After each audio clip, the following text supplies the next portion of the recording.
Tranquilo, então a gente começa com oração então, e aí a gente já inicia já oficialmente a nossa conversa, que a gente já estava conversando aqui já tem um tempinho, então a gente só continua. Então vamos orar então para a gente iniciar. Senhor, graças te damos por mais um dia que você tem nos dado. Te damos graças, Senhor, pela vida de cada um que está aqui nesta noite, para aprender um pouquinho mais da tua palavra e da tua criação. Nos abençoe, Senhor, e abençoe aqueles também que não puderam estar aqui conosco, Senhor. Fica conosco, é o que nós te pedimos, te agradecemos. Amém. Amém. Amém. Então é contigo, Gleno. Manda ver. Tá bom. Para quem não me conhece, meu nome é Glenon Dutra, sou professor da licenciatura em Física da Universidade Federal do Recôncavo da Bahia. Eu sou associado da ABC2 e participei das discussões lá no início, há muito tempo atrás, com o Gui, antes mesmo de ter financiamento da fundação e tudo. E depois me afastei por causa do volume de trabalho. Na época eu estava trabalhando em escolas particulares e escolas públicas em Belo Horizonte, fazendo mestrado. Depois, aí foi um monte de coisa que atropelou. Eu não consegui acompanhar o nascimento da BC2, né? Eu não consegui acompanhar esse processo. Mas eu fico orbitando, né? Eu fico meio em volta, assim, orbitando, vendo o que está acontecendo, conversando com o Gui, tudo. Mais ou menos assim. Bom, a ideia da apresentação de hoje é um tema que me incomoda muito, né? Que tem a ver com a... Tá aparecendo aí? Agora tá. Vocês estão...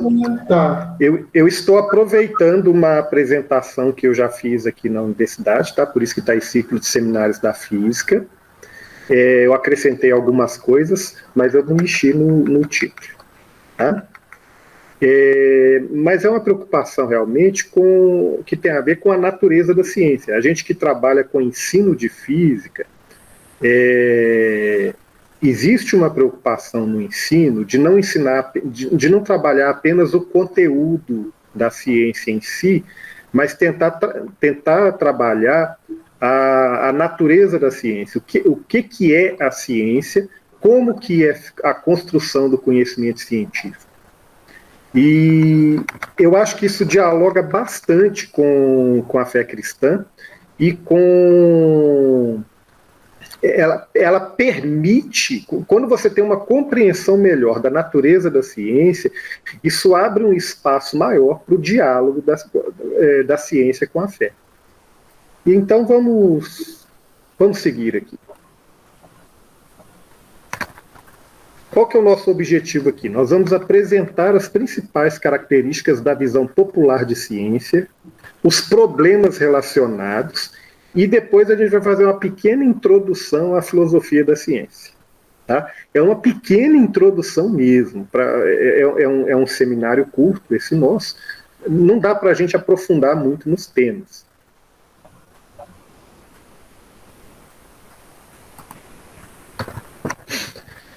O primeiro ponto que eu quero colocar para vocês é a questão da supervalorização da ciência. A ciência ficou... Breno, deixa eu só perguntar uma coisa para você. A gente, durante a sua apresentação, pode fazer perguntas ou você prefere que a gente só faça perguntas no final? Vocês podem fazer perguntas durante, se eu sentir que a coisa apertou, eu vou cortar e deixar para o final. Mas tá quer fazer uma pergunta agora? Pode. Não. Pode ir. Uhum. Tá bom. Então, aí tem um pensamento do... gente, está o sobrenome Santos aí, eu esqueci. É o Boaventura Souza Santos, né?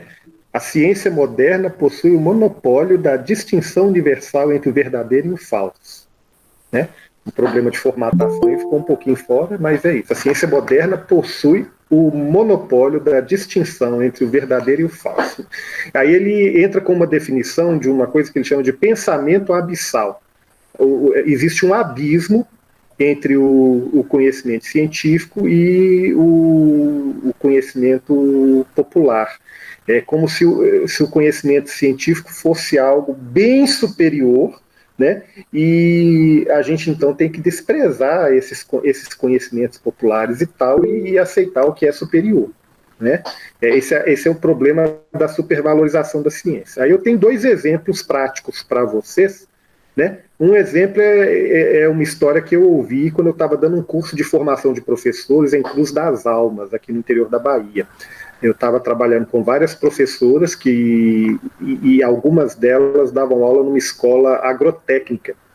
E a experiência que elas tinham com os alunos da agrotécnica era a seguinte: o aluno ele sai lá da sua comunidade, na sua comunidade ele tem algum conhecimento lá com a avó, com o avô, sobre épocas melhores para o plantio, produtos para usar ali para adubação,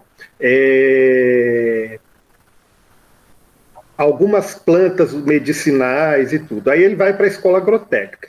A escola agrotécnica, ele fica lá, ele aprende um monte de coisa. Aí ele volta com o conhecimento científico, né? E é engraçado que esse retorno com o conhecimento científico, ele implica, por exemplo, ele passa a usar agrotóxico. O caso que a professora citou, eu achei interessante, que é o uso indiscriminado do agrotóxico, né? Eu achei muito interessante ela falando isso, porque o aluno rejeita todo aquele conhecimento que ele tinha de família, de antepassados e tudo, e passa a adotar aquilo que ele aprendeu na escola agrotécnica, porque é o conhecimento científico. E aí ele traz aquele conhecimento científico, ele rejeita os remédios, as plantas medicinais que já eram usadas, e há uma rejeição desse conhecimento popular, dessa sabedoria popular, e uma aceitação quase que acrítica da ciência, né? Eu achei interessante a professora que apresentou esse problema no curso, e isso é um exemplo claro disso que é chamado de pensamento abissal, porque é uma aceitação acrítica daquele conhecimento chamado de científico, sem permitir o diálogo com aquilo que era considerado sabedoria antes. Um outro exemplo interessante é o da medicina chinesa. Esse é um exemplo, ele é dado pelo Feyerabend. Na época da a Guerra do Ópio, foi uma guerra que aconteceu entre Inglaterra, França e Estados Unidos contra a China em diferentes momentos ali. Me parece que é no século XIX, né? E a questão é a seguinte: a Inglaterra vendia ópio para os chineses, os chineses estavam viciados aquilo estava arrebentando a economia chinesa, então os chineses começaram a proibir o ópio. Proibiu o ópio, então a Inglaterra entrou com a guerra, entrou na guerra para permitir a venda do ópio. É uma guerra de traficante, gente. Imagina o seguinte: eu estou traficando o ópio e o governo do país querendo impedir o tráfico. Então a Inglaterra veio e foi nesse momento que ela conquistou lá Hong Kong. Mas tem um episódio interessante na Guerra do Ópio, que é o seguinte: um único navio inglês, um único navio a vapor, um navio bélico, ele destruiu toda a frota chinesa, que era baseada em barcos à vela, navios à vela, entendeu? Então, um único barco chinês destruiu a frota inteira. E isso levou o chinês a levar em consideração o seguinte: a ciência ocidental, ela tem mais valor do que o conhecimento chinês. Então, eles passaram por um longo processo de rejeição de todos os conhecimentos dele e adoção do conhecimento ocidental. Então, a medicina chinesa, por exemplo, que possui técnicas milenares, ela simplesmente foi rejeitada em favor da medicina ocidental. Eu não quero colocar aqui o juízo de valor de se a medicina chinesa ela é eficiente ou não, porque eu não conheço, eu realmente não conheço. Mas o assustador é você rejeitar um conhecimento que é milenar em prol de outro que você considera melhor. Mas é uma rejeição, ela não é baseada no... Ela é uma rejeição ideológica. Entendeu? Você não para pensar assim, poxa, mas será que tudo que está na medicina chinesa está errado? Será que não tem nada que presta? Mas houve esse processo na China de proibição, de tudo. Por quê? Porque eles reconheceram na ciência ocidental algo como melhor. Então é isso que é o problema que o Santos coloca como do pensamento abissal. O abismo entre o que é considerado ciência e outras formas de conhecimento. Isso chega na gente, isso respinga na gente, porque você vai tentar dialogar em alguns meios a ciência com a fé cristã e eles vão falar, não, isso aí não é ciência. Entendeu? Nem discute isso aqui, porque isso aqui não é ciência. Entendem onde eu quero chegar? Então esse é o problema da supervalorização da ciência. Ô, Glennon, antes de você continuar, o meu orientador da genética, eu faço doutorado na fronteira de Física e Estatística e Genética de Populações. O orientador da genética, ele é médico. E ele uma vez aconselhou uma pessoa conhecida minha a adotar a medicina chinesa. E ele argumentou da seguinte maneira: olha, medicina chinesa é uma loucura. Os princípios que você segue para cumprir, né, para você executar a medicina, é totalmente estranho ao pensamento ocidental. Uma coisa que você não imagina como seja. Mas funciona. Né? Então, assim, você vai rejeitar um conhecimento porque as bases são diferentes do que você tradicionalmente conhece, né? Então, é estranho isso realmente, né? Na verdade é uma rejeição irracional. Você simplesmente considera uma coisa boa, a outra é ruim, então pronto, eu vou ficar com o bom. Né? E assim, boa parte das pessoas que rejeitam o diálogo entre ciência e fé vai rejeitar nesse fundamento. Ah, não, isso aqui é ciência, não tem nada a ver com o que você está falando, eu não quero discutir isso. O que eu acho mais engraçado dessa discussão é o seguinte, que não existe nenhum consenso no que é método científico, né? Assim, o meu orientador da física, por exemplo, ele fala, não existe método científico. Exatamente, é nisso aí que a gente vai... É justamente por isso que eu iria trazer essa discussão para o grupo hoje, entendeu? Então, essa é uma frase de um livro, esse livro aqui, ó. O que é ciência final? Eu acho que eu vou ter que tirar aqui só um minutinho, deixa eu tirar o pano de fundo, para vocês conseguirem ver o livro. Esse livro, O que é ciência afinal, do Chalmers, é um livro bem básico, fininho, ó. É um excelente livro para você ter uma noção de filosofia da ciência, para você começar a pensar o que é filosofia da ciência. Uhum. E aí o Chalmers, inclusive, ele estudou com o Popper, ele foi aluno do Popper, me parece. Existe uma classe especializada em pensar da maneira correta, os cientistas. Os outros indivíduos são liberados da obrigação, então você não precisa pensar. Né? A gente vê isso o tempo inteiro, né? O cara ele está com um problema ético, ele vai e manda uma carta para o psicólogo do jornal e pergunta, olha, eu tenho uma esposa e tenho filhos, mas me apaixonei por fulana, eu devo ficar com ela? O que ele quer? Ele quer a opinião do cientista, do especialista, para ele decidir o que ele faz da vida dele. Né? Isso é uma expressão da supervalorização da ciência na nossa sociedade. E nós que estamos falando de ciência e fé, a gente tem que estar muito atento a isso. E Glennon, desculpa interromper. Você lembra até uma história engraçada existe um vídeo no YouTube que se chama The History of the Entire World, I Guess. É um vídeo muito interessante que enfim, através de umas falas bem cômicas, o apresentador ele vai falando desde o Big Bang até os tempos modernos, toda a história do mundo. Aí isso é uma parte muito interessante, porque quando a gente estuda história e filosofia, a gente sempre tem a noção do berço no conhecimento sendo a Grécia, né? A Grécia. Então, deixa as outras culturas de lado, culturas milenares como a própria cultura oriental, deixa de lado, não existe. Apenas os gregos, né? Aí no vídeo é muito engraçado que ele fala, até que em 2000 anos antes de Cristo, os gregos tiveram a ideia de pensar sobre as coisas. Pum! Ele tive a ideia de pensar sobre as coisas. É isso aí.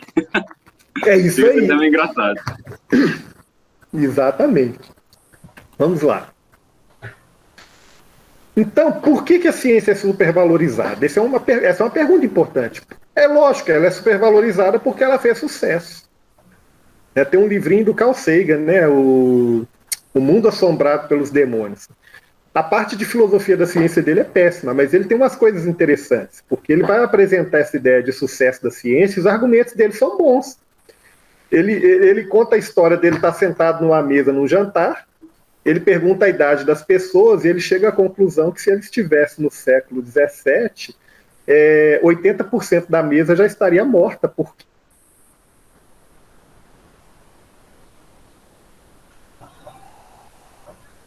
Lennon, travou. Travou? Tá me ouvindo? Travou, não ouvi a última parte. Pronto. Agora tá ouvindo? Tô. Então tá bom. Ele conta a história que ele estava num jantar e tinha um grupo de pessoas no jantar e o pessoal pergunta para ele por que ele acredita tanto na ciência. Ele fala, olha, se a gente vivesse no século XVI, 80% dessa mesa já estaria morta. Esse é um dos principais motivos de eu acreditar na ciência. A ciência faz sucesso, ela funciona, ela aumentou a expectativa de vida das pessoas, aumentou a produção de alimentos, né? Eu lembro, por exemplo, quando eu estava escrevendo minha tese de doutorado, aquela sonda estava chegando em Plutão e tirando uma foto de Plutão. Aquela sonda ela saiu daqui do planeta Terra num determinado dia, e no dia que ela saiu, eu não sei quantos anos atrás, a gente já sabia em qual dia que ela ia chegar em Plutão e tirar a foto. Isso é uma prova do sucesso da ciência. A ciência faz sucesso. Entendeu? Então isso é um dos motivos da supervalorização da ciência. O outro motivo... Ela gastou quase 10 anos para chegar lá em Plutão, saiu em 2006. É sensacional isso, cara. É 10 anos. Isso estava tudo calculado e a gente sabia que ela ia chegar lá naquele dia, né? Outro motivo da supervalorização da ciência são os esforços de popularização. Então, aí na imagem tem aí o Star Trek, livro de ciência para crianças. Aí tem uma foto do projeto de astronomia aqui da universidade, a gente visitando praça pública, o pessoal vai ver um telescópio. Né? Então são esforços de popularização da ciência, de trazer a ciência para perto da população. Isso leva à supervalorização da ciência. E existe também uma política governamental. Eu não sei se vocês conhecem esse livrinho aí do PSSC, né? O PSSC foi um projeto de milhões de dólares desenvolvido nos Estados Unidos antes da ida do homem à Lua. Qual que era o objetivo? Formar mais cientistas um dos objetivos era formar mais cientistas, né? Para favorecer a corrida espacial. Então, esse PSSC ele influenciou a educação no Brasil. Quem estudou, por exemplo, pelo livro da Beatriz Alvarenga, a Beatriz Alvarenga, ela passou pelo curso do PSSC aqui no Brasil, e o livro dela é como se... O livro da Beatriz Alvarenga, ele é esquematizado de forma muito parecida com o material do PSSC. Ou seja, um esforço de milhões de dólares para a corrida espacial, na educação, para popularizar a ciência, para produzir mais cientistas, né? Tudo isso leva a isso que a gente chama de supervalorização da ciência. Então, a supervalorização da ciência é um fato. Ela é supervalorizada e existe uma política para supervalorizar a ciência, sim. Né? Bom, mas eu acho que também que existe uma valorização legítima da ciência, né? Isso, né? Porque ela tem valor. O paradigma, né? Assim, como a gente entende a realidade, por exemplo, né? Exato. A ciência vai muito além do pragmatismo, né? A ciência tem valor. O Carl Sagan tem razão quando ele senta na mesa e fala 80% das pessoas estariam mortas se não fosse a ciência. Já teria morrido. Isso é fato. Entendeu? A sonda chegou em Plutão no dia planejado, no dia e na hora planejada. Isso é fato. A gente tem que festejar a ciência, sim. A ciência, ela é um elemento da nossa cultura. Quando eu dou aula, quando eu viro para os meus alunos, que eu tô falando, por que você ensina física? Qual o objetivo de ensinar física? Olha, um dos principais objetivos é porque ela faz parte da nossa cultura e a gente está celebrando a nossa cultura quando a gente ensina. Olha, isso aqui é um elemento da minha cultura. Olha só, o homem fez uma sonda que demorou 10 anos e chegou em Plutão. Então, a ciência deve ser valorizada. O problema é quando ela é supervalorizada. Então, ela começa a abraçar, a esfera da ciência começa a englobar algumas partes que não deveriam englobar. Essa que é a questão da supervalorização. E a supervalorização, ela passa pela concepção popular. Qual que é a concepção popular de ciência? Então, os memes são maravilhosos, os memes são muito ricos para mostrar essas coisas. Olha esse meme aí, ó, comparando ciência e fé.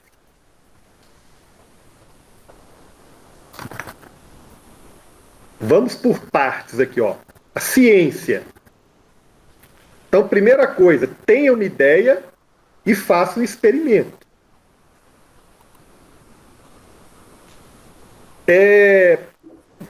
As evidências... Ô, Gleno, só para não perder a piada, só nessa primeira parte aí, teóricos não são cientistas. Acabou. Vou embora. Teóricos não são cientistas, né? Viva os experimentais. Então, a evidência suporta a ideia? Sim. Então a teoria foi criada. Use a teoria para compreender melhor o universo. Olha que lindo. Agora, e se a evidência não suporta? Se a evidência não suportar a ideia? A ideia é ruim, né? Travou minha apresentação. Era para eu ter seguido aqui. Deixa eu ver. Oi? Pronto. Uma nova descoberta foi feita. A teoria pode ser modificada para explicar a nova evidência? Não. Então você tem uma revolução. Sim. Então a teoria foi reforçada.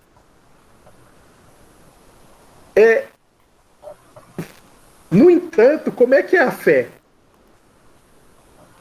Tem uma ideia, ignore as evidências contrárias e use a ideia para sempre. Opa, volta aqui. Era para ter... E use a ideia para sempre. Pô, gente, isso parece bobeira, cara, mas assim... Uma vez eu apresentei um trabalho no principal evento de pesquisa e ensino de física, e eu apresentei esse meme.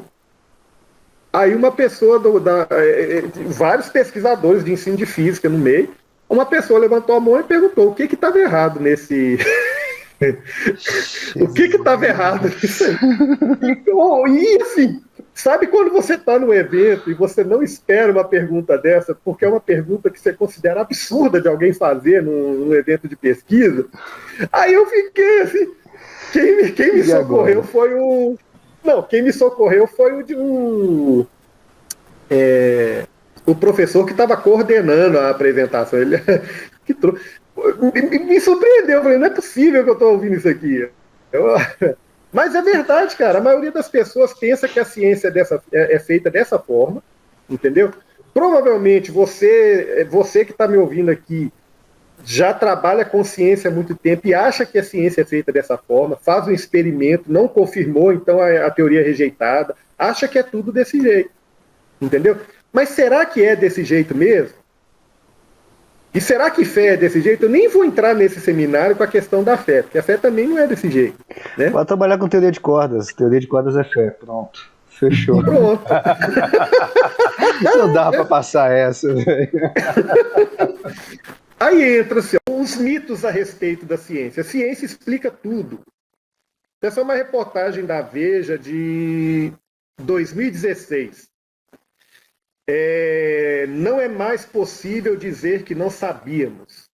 Neurocientista explica por que pesquisadores se uniram para assinar manifesto que admite a existência da consciência em todos os mamíferos, aves e outras criaturas, como o polvo, e como essa descoberta pode impactar a sociedade. Então, essa reportagem é muito interessante, porque o pesquisador ele conclui que os mamíferos possuem consciência, e já que eles têm consciência, então ele faz uma definição do que é consciência, então não é correto, por exemplo, eu matar um boi para fazer um bife. Não posso fazer isso. Entendeu? Isso é antiético. E aí você tem toda uma área agora. Você tem uma área na neurociência, você tem uma área eu acho que na filosofia, que vai defender uma ética animal. Peter Singer, né, que é um dos grandes precursores disso na filosofia, né? E a gente vê os efeitos disso hoje na nossa sociedade. Agora, qual que é o problema disso? O problema é você reduzir o conceito de consciência a um modelo científico. Será que eu consigo, dentro de um modelo científico, dentro de uma metodologia científica, reduzir toda a complexidade do que é a consciência? Ou será que a ideia de consciência ela vai além da ciência, ela entra para outras áreas de conhecimento que a ciência não consegue abraçar? Entendem o que eu quero dizer? Será que eu consigo?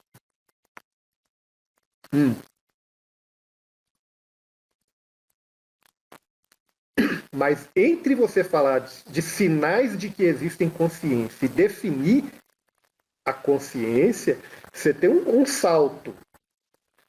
A ciência ela tem uma característica importante para o desenvolvimento da ciência, a gente chama isso de reducionismo. A gente divide as coisas em partes e vai analisando parte a parte. Só que nessa redução por partes, a gente não tem a garantia de que a gente está, na hora que a gente junta tudo, que a gente tem um todo. Muitas vezes a gente tem um monte de pedaços, mas esse monte de pedaços ele não consegue abranger a complexidade do todo. O cientista, para definir consciência e fazer testes com isso experimentais, essa definição ela é reduzida, ela é reducionista. Entendeu? E ela é problemática. O Wagner, eu não lembro o que esse trabalho define como consciência. Depois, se você quiser, eu pego esse link e coloco no grupo, né? Mas a grande questão aí é isso, é que para definir consciência, ele precisa elencar categorias, e essas categorias elas não abraçam, por exemplo, a boa parte das discussões filosóficas sobre consciência, sobre o eu, sobre... Entendeu? Existem muitas discussões filosóficas profundas que não são abraçadas por uma redução científica. É o que eu estou falando. Hã?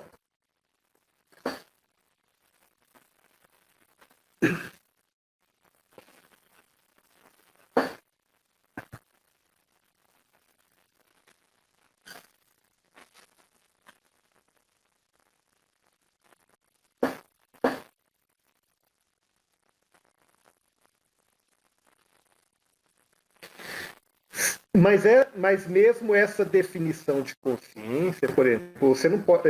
Será que eu consigo, pela ciência, equiparar a consciência animal à consciência humana, por exemplo? Ou será que eu posso. Ou será que essa definição. Será que isso que você chama de consciência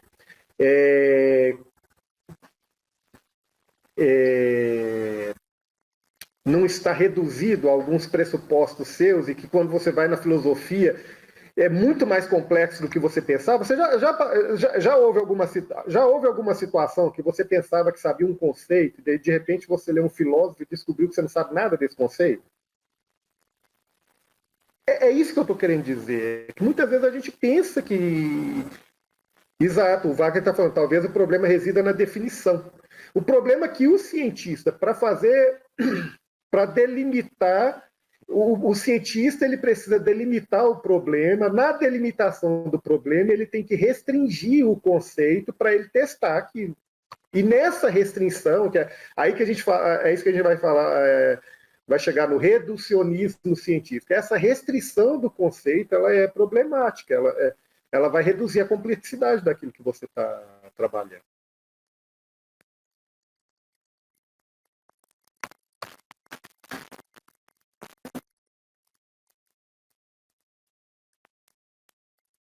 Exato.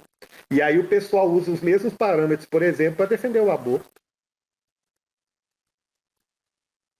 Você percebe a complexidade disso? Quando você defende o aborto nos 3 meses de gravidez, você está defendendo porque não tem sistema nervoso central, que é o mesmo princípio para você defender a morte cerebral. Se o sistema nervoso central parou de funcionar, então pode pegar os órgãos e doar.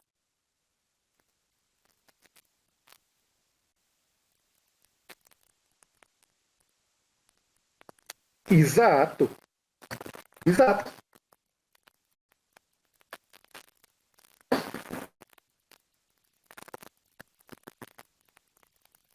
Uhum.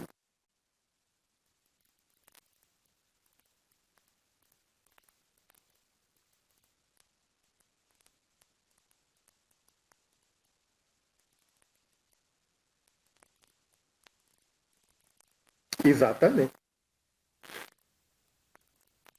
O raso, o raso fica maluco com isso, justamente porque ele sabe que não dá para reduzir tudo a uma explicação científica. É isso que ele fica maluco. Eu lembro dele, eu lembro das discussões dele, ele fica realmente irado, porque os caras querem trazer aquele meme da ciência para provar para ele que o aborto é cientificamente justificável. Aí ele pira. É exatamente o ponto. A ciência explica tudo. Né? Percebem que eu não estou reduzindo o valor da ciência, eu não estou falando que ela não tem valor. A ciência tem valor. Gente, eu sou cientista, eu trabalho com divulgação científica, eu levo telescópio nas praças aqui e tudo, entendeu? Eu trabalho com isso, eu amo isso. Eu estou aqui dentro de um laboratório agora de ensino de física, entendeu? Eu não estou falando que a ciência não tem valor, eu estou falando que ela não explica tudo. É esse o ponto. A gente tem que saber os limites da ciência. E para o cristão isso é importante. Para o cristão isso é importante, porque senão também ele se frustra poxa, Stephen Hawking falou que Deus não existe. O cara sai, pô, né? Ué.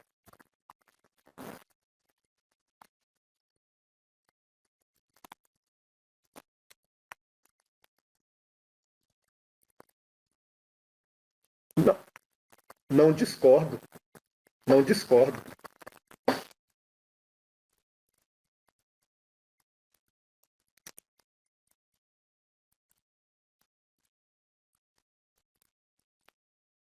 Exterminador do Futuro. Matrix. Isso é.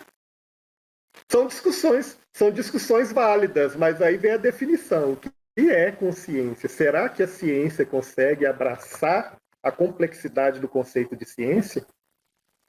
Essa é uma questão mais ampla. Outro ponto. Outro mito da ciência. Há um método específico de produção de conhecimento científico e esse método conduz à verdade. Então, se eu seguir a receita do bolo, eu descobri a teoria científica e como eu segui essa receita, esse conhecimento que eu descobri, ele é a verdade. Pronto.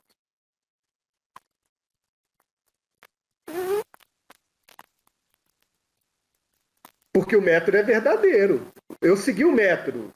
Então eu cheguei à verdade. Né? O Dawkins quase faz isso, né? E aí ele vai rechaçar todo mundo. Evidências científicas são verdadeiras porque foram testadas. Eu fiz o experimento me mostrou a verdade. Pronto, não há o que discutir. Não é isso? Eu faço lá o experimento. Eu pego um eu pego um balão de vidro, eu ponho ali certos água com uma atmosfera parecida com a Terra primitiva, solta uma descarga elétrica e aparecem aminoácidos. Então está claro, está provado que a vida surgiu ao acaso. Pronto.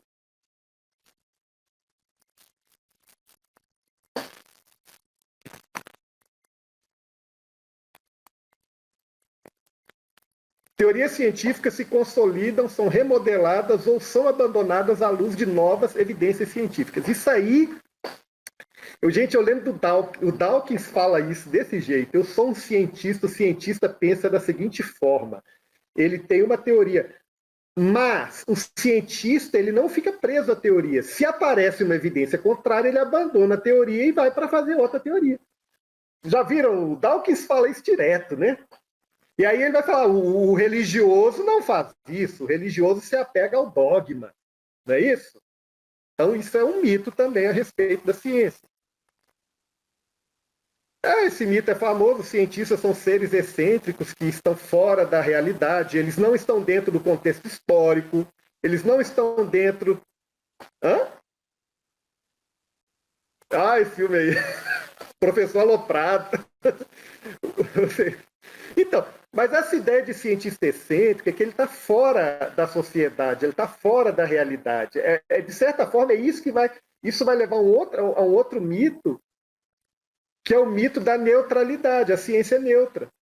O cientista está fora do contexto histórico, social, de seu tempo, então ele é neutro. Né? Exatamente. A gente vai falar, se der tempo, a gente vai falar um pouquinho dele, né? Então, para o grande público, ciência é um conjunto de conhecimentos puros ou aplicados, produzidos por métodos rigorosos, comprovados e objetivos, fazendo-nos captar a realidade de um modo distinto da maneira como a filosofia, a arte, a política ou a mística a percebem. A verdadeira ciência seria um conhecimento independente dos sistemas sociais e econômicos. Seria um conhecimento que, baseando-se no modelo fornecido pela física, se impõe como uma espécie de ideal absoluto. Isso é Hilton Japiaçu, em 1975, o mito da neutralidade científica. Né? É interessante que o modelo de ciência, esse modelo de ciência popular, ele é baseado num ideal que vem na física newtoniana. O sucesso da física newtoniana construiu ajudou a construir essa concepção popular de ciência. E várias ciências tentaram imitar isso também. As ciências sociais, o Japiaçu, quando ele escreve esse livro, ele está querendo mostrar que as ciências sociais não são neutras. E aí ele escreve isso aí.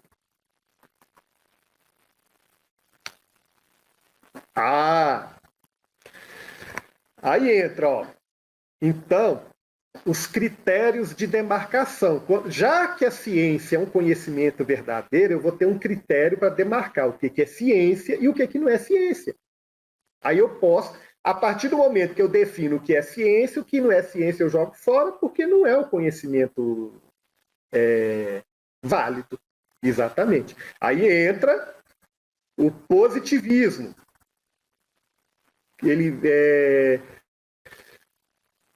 Gente, eu estou fazendo um resumo do resumo, então é bem pobre o que eu estou falando. Tem muito mais do que isso. E as próprias delimitações de tempo, elas não são tão exatas igual eu estou colocando aí. Estou colocando aí meados do século XIX ao início do século XX, é um período que ele tem uma influência forte. Mas algumas ideias do positivismo, elas estão presentes desde a filosofia grega, tá? Isso não é simples de demarcar, não. Mas você tem uma exaltação na capacidade da ciência para resolver os problemas da humanidade. Né? E a lógica é indutiva. Eu vou obter proposições gerais a partir da generalização de proposições particulares. Então, um exemplo aí, ó, a folha do abacateiro é verde, a folha do limoeiro é verde, a folha da laranjeira é verde. Então, a conclusão é que todas as folhas são verdes. Certo? Bom, a lógica indutiva é a seguinte: de posse de proposições universais elaboradas a partir da observação e da indução, podemos obter leis e teorias que, aplicadas a novas proposições particulares retiradas de novas observações, levariam a novas conclusões que também poderiam ser testadas e validadas por experimentos. É basicamente aquele esquemazinho do meme lá no início. tenho uma teoria, faço um teste, deu certo o teste, eu continuar usando a teoria, e essa teoria pode me levar a novas proposições que me levam aos novos testes e a teoria vai ficando cada vez mais robusta, né? Por exemplo, a água razoavelmente pura congela a 0 graus Celsius, se for dado tempo suficiente. O radiador do meu carro contém água razoavelmente pura. Se a temperatura cair abaixo de 0, a água do radiador do meu carro vai se congelar. Tá? Esse é um livro da época do radiador. Tá? Então, eu tenho a capacidade de fazer previsões. Não é isso? A partir de uma proposição particular, eu chego a proposições universais. E com as proposições universais, eu faço previsões do que pode acontecer. Que é uma característica importante da ciência, a capacidade de fazer previsões, não é? Então é bonitinho, a lógica indutiva é bonitinha. Parece que a ciência funciona dessa forma. Eu faço o experimento funciona hoje, funciona amanhã, funciona depois de amanhã, então aquilo é verdade, eu vou fazer uma lei a partir daquilo ali. Não tem problema nenhum. Vou seguir essa receita para fazer ciência. Qual o problema? O problema é que você não consegue observar o fenômeno em todas as situações possíveis. Olha essa folha aí, não é verde. Essa folha não é verde. Entendeu? É impossível observar o fenômeno em todas as situações possíveis. O que o indutivista faz? Ele apela à probabilidade. A maior parte das vezes o experimento dá certo ou a observação dá certo, então provavelmente a proposição universal é válida. Agora, o problema da probabilidade é que qualquer evidência observável vai consistir em um número finito de proposições de observação. E uma afirmação universal, ela requer um número infinito de situações possíveis. Qualquer número dividido por infinito dá 0, a probabilidade continua sendo 0. Probabilisticamente falando, não dá para você usar proposições particulares para definir um conceito universal. O Popper tenta solucionar isso com a ideia do falsificacionismo. Qual que é a preocupação do Popper? O Popper quer ele quer demarcar, ele quer definir o que é ciência e o que não é ciência. Certo? Mas ele reconhece que o indutivismo é problemático. Ele conta que o problema começa quando ele foi analisar a psicanálise de Freud comparado com a psicologia de Adler. Ele reparou o seguinte, ele pega o mesmo problema, ele pega um caso clínico de uma criança lá com um determinado problema. Ele percebe que é possível explicar aquele problema usando a psicanálise de Freud e é possível explicar aquele problema usando a psicologia de Adler. Na verdade, a psicologia de Freud ela pode ser adaptada para explicar qualquer situação que ele quiser dentro da psicologia. A psicologia de Adler ele consegue também adaptar para explicar qualquer situação, embora elas sejam contraditórias. Ele também vai pensar na teoria histórica de Marx, que é aquelas questões, porque gente, deu um branco aqui. Mas você tem a luta do opressor contra o oprimido, as revoluções sociais, proletariado e tal. E aí você consegue explicar qualquer situação na história usando a teoria de Marx. E ele compara esse tipo de teoria com a teoria da relatividade. O Popper ele se espanta, por exemplo, com a curvatura do raio de luz no eclipse, né? como prova da teoria da relatividade. Aí ele vai pensar o seguinte, olha, existem algumas teorias que explicam tudo. E eu consigo experimentar elas eu consigo explicar qualquer coisa com elas. Então a capacidade, a qualidade da teoria, a teoria ela vai ser científica não é por causa de sua capacidade explicativa. E também não é pela quantidade de experimentos que provam que ela está certa. Mas a teoria ela vai ser boa se for possível fazer um experimento para refutá-la. Que é o caso da teoria da relatividade. A teoria da relatividade foi feita, a minha chamada termina em 5 minutos, tá?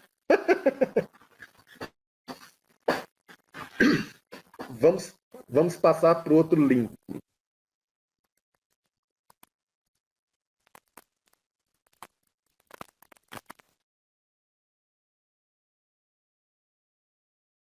Deixa eu ver aqui.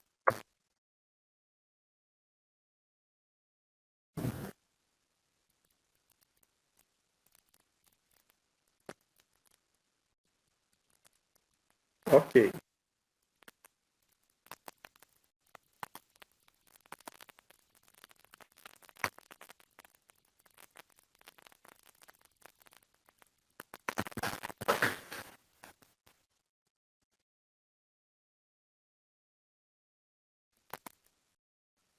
Pronto.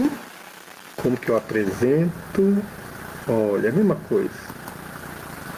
Ele é igualzinho. Ele é igualzinho.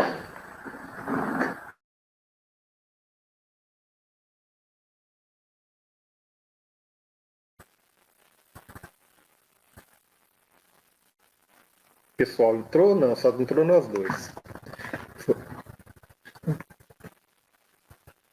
Nossa. Foi a oportunidade para quem não estava suportando a palestra ir embora.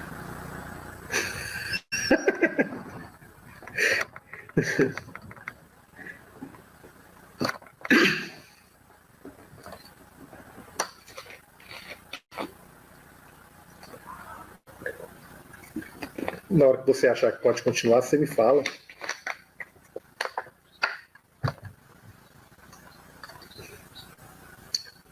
A tela está grande aí para vocês, a apresentação? Ou ela ficou pequena? Para mim ela... Ah, tá. Aqui eu consigo abrir ela toda. Como é que eu abro ela toda? Eu não consigo abrir ela toda aqui. Não deixa assim. Peraí.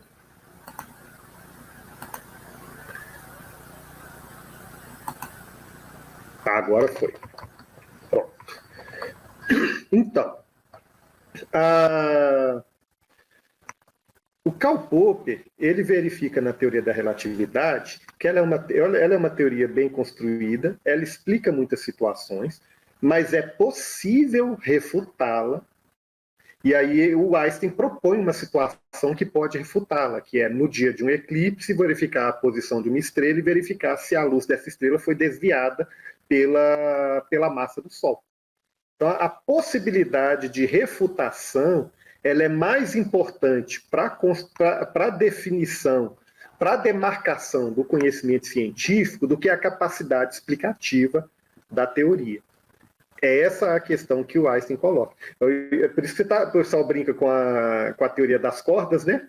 Que ela pode ter uma capacidade explicativa, mas você não consegue fazer um experimento para refutar, né?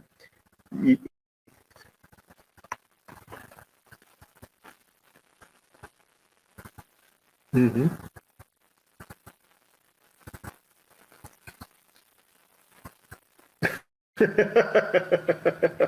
Pronto, a partícula é pequenininha, resolveu tudo.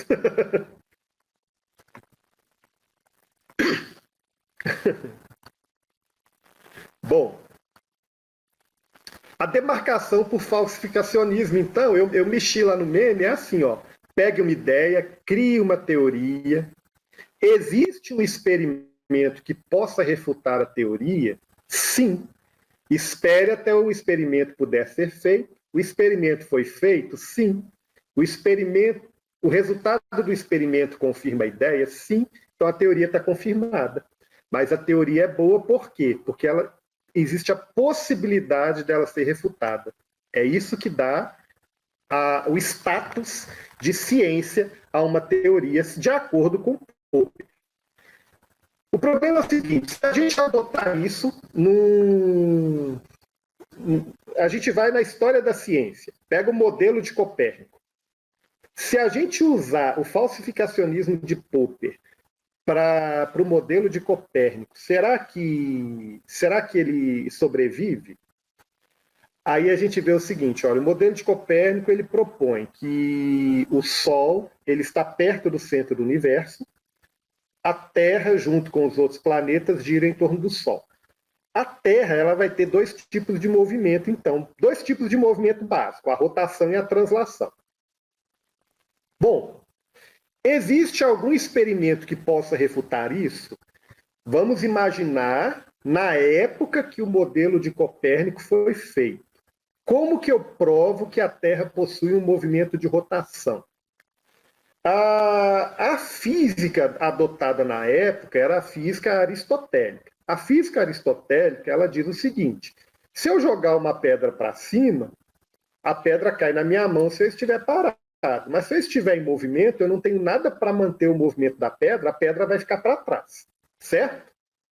Isso é a física aristotélica.